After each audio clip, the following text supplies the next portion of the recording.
जे Bharatiya Janata party सरकार आसिला परे मान्यवर जोगाण मंत्री आमको कही जे राशन व्यवस्था रे खाद्य खाउटी सुरक्षा व्यवस्था रे खाउटी मानू चाउल बदल रे 20% गहम दिज्व आ 80% चाउल दिज्व आसु आसु से घोषणा करथिले।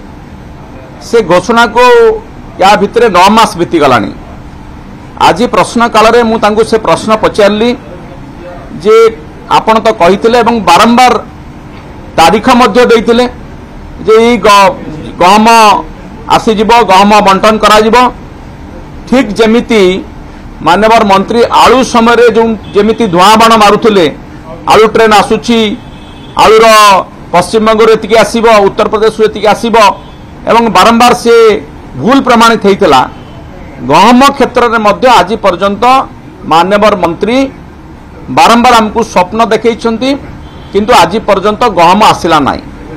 मते लागुची मान्यवर जोगाण मंत्री होचंती भारतीय जनता पार्टी मुंगेरी लाल। से मुंगेरी लाल की हसीन स्वप्न सब देखाती से स्वप्न साकार हुए नाही। आज मध्य मो प्रश्नर उत्तर रे से निर्दिष्ट उत्तर रखी पारले नाही। केबे गहम आसीबो केते परिमाण आसीबो एवं केबेठू जोगाण आरंभ होबो काहीकि जोगाण अटकीची गहम जोगाण केंद्र सरकार देई परचंती कि नाही राज्य सरकार आनी पारुनांती काहीकि ए सब प्रश्न तमाम प्रश्नर कोनोसी ठोस उत्तर से देई पारले नाही। तेणु मु भाबुची मान्यवर जोगाण मंत्री को जो आमे गोटे समय बावला मंत्री बोली कहिथिलु आज पुणी थे सेटा प्रमाणित है। ये सरकार का पाखरे केवल घोषणा करती घोषणा को कार्यकारी करने ना एकर इच्छा अच्छी ना एकर उद्यम अच्छी। धन्यवाद।